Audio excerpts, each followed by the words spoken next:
잠언 25장. 이것도 솔로몬의 잠언이요 유다 왕 히스기야의 신하들이 편집한 것이니라. 이를 숨기는 것은 하나님의 영화요 이를 살피는 것은 왕의 영화니라. 하늘의 높음과 땅의 깊음같이 왕의 마음은 헤아릴 수 없느니라. 은에서 찌꺼기를 제하라. 그리하면 장색의 쓸만한 그릇이 나올 것이요 왕 앞에서 악한 자를 제하라. 그리하면 그의 왕위가 의로 말미암아 견고히 서리라. 왕 앞에서 스스로 높은 채 하지 말며 대인들의 자리에 서지 말라. 이는 사람이 내게 이리로 올라오라고 말하는 것이 내 눈에 보이는 귀인 앞에서 저리로 내려가라고 말하는 것보다 나음이니라. 너는 서둘러 나가서 다투지 말라. 마침내 내가 이웃에게서 욕을 보게 될 때에 내가 어찌할 줄을 알지 못할까 두려우니라. 너는 이웃과 다투거든 변론만 하고 남의 은밀한 일은 누설하지 말라. 듣는 자가 너를 꾸짖을 터이요 또 내게 대한 악평이 내게서 떠나지 아니할까 두려우니라. 경우에 합당한 말은 아로 새긴 은쟁반의 금사관이라. 슬기로운 자의 책망은 청종하는 귀의 금고리와 정금 장식이니라. 충성된 사자는 그를 보낸 이에게 마치 추수하는 날에 얼음 냉수 같아서 능히 그 주인의 마음을 시원하게 하느니라. 선물한다고 거짓 자랑하는 자는 비 없는 구름과 바람 같으니라. 오래 참으면 관원도 설득할 수 있나니 부드러운 혀는 뼈를 깎느니라. 너는 꿀을 보거든 조카리만큼 먹으라. 과식함으로 토할까 두려우니라. 너는 이웃집에 자주 다니지 말라. 그가 너를 싫어하며 미워할까 두려우니라. 자기의 이웃을 쳐서 거짓 증거하는 사람은 방망이요 칼이요 뾰족한 화살이니라. 환난날에 진실하지 못한 자를 의뢰하는 것은 부러진 이와 위골된 발 같으니라. 마음이 상한 자에게 노래하는 것은 추운 날에 옷을 벗음 같고 소다 위에 식초를 부음 같으니라. 내 원수가 배고파 하거든 음식을 먹이고 목말라 하거든 물을 마시게 하라. 그리하는 것은 핀 숯을 그의 머리에 놓는 것과 일반이요 여호와께서 내게 갚아주시리라. 북풍이 비를 일으킴같이 참소하는 혀는 사람의 얼굴에 분을 일으키느니라. 다투는 여인과 함께 큰 집에서 사는 것보다 움막에서 혼자 사는 것이 나으니라. 먼 땅에서 오는 좋은 기별은 목마른 사람에게 냉수와 같으니라. 의인의 악인 앞에 굴복하는 것은 우물이 흐려짐과 샘이 더러워짐과 같으니라. 꿀을 많이 먹는 것이 좋지 못하고 자기의 영예를 구하는 것이 헛되니라. 자기의 마음을 제어하지 아니하는 자는 성읍이 무너지고 성벽이 없는 것과 같으니라. 아멘.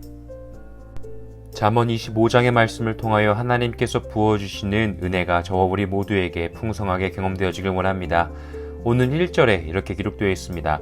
이것도 솔로몬의 잠언이요 유다 왕 히스기야의 신하들이 편집한 것이니라 라고 기록되어 있습니다. 히스기야는 유다의 13대 왕입니다. 아버지 아하스의 우상 숭배와 악행을 보고 자란 왕입니다. 하지만 그는 왕위 되자 아버지와 다르게 신당을 모두 파괴합니다. 오직 그는 눈에 보이지 않는 하나님을 믿고 알고자 힘씁니다. 왕이 된 지 4년 강성해진 아수르가 북이스라엘을 침략하여 완전히 멸망하게 됩니다. 유다와 히스기야는 두려움에 떱니다. 10년 뒤 아수르 사네립 왕은 예루살렘을 침략합니다. 히스기야는 두려움 가운데 선지자 이사야에게 도움을 요청합니다. 이사야는 히스기야 왕에게 두려워하지 말고 기도하라고 권면합니다. 하나님께서는 히스기야의 기도를 들으시고 하룻밤 사이에 아수르의 군대가 일시에 전멸하게 되는 은혜를 베푸십니다.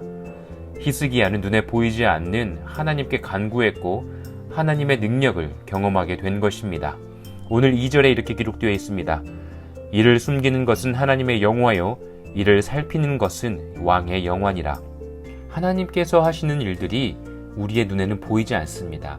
하지만 그 보이지 않는 일을 살피는 것은 바로 왕이 하는 일이다라고 2절에 기록되어 있습니다.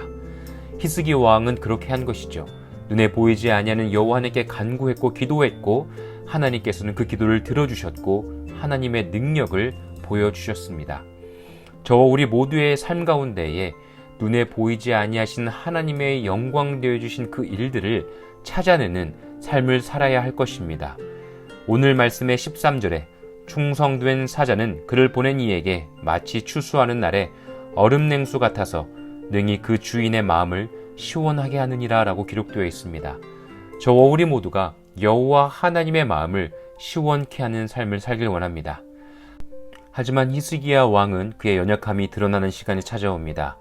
그가 더 이상은 살 수 없다는 예언을 듣고 그는 다시 눈물로 기도하고 하나님께서 그의 생명을 15년 영장해 주셨습니다. 하지만 그 후 그는 바벨론과 손을 잡습니다. 성경에서는 히스기야의 마음이 교만해졌고 하나님의 시험에서 실패했다라고 기록되어 있습니다. 무엇이 문제입니까? 오늘 말씀 28절에 이렇게 기록되어 있습니다. 자기의 마음을 제어하지 아니하는 자는 성읍이 무너지고 성벽이 없는 것과 같으니라. 히스기야 왕은 그의 마음을 제어하지 못했습니다. 생명이 연장되어지고 그의 마음에 인간적인 욕망이 가득 차여 있었던 것입니다. 저와 우리 모두 오늘 하루를 살아갈 때 하나님께서 부어주신 은혜로 눈에 보이지 않는 하나님의 은혜를 찾고 나누며 끝까지 우리의 마음을 지켜 하나님의 영화로우신 그 은혜의 삶을 살아낼 수 있는 저와 우리 모두가 되시기를 예수님의 이름으로 간절히 축복합니다.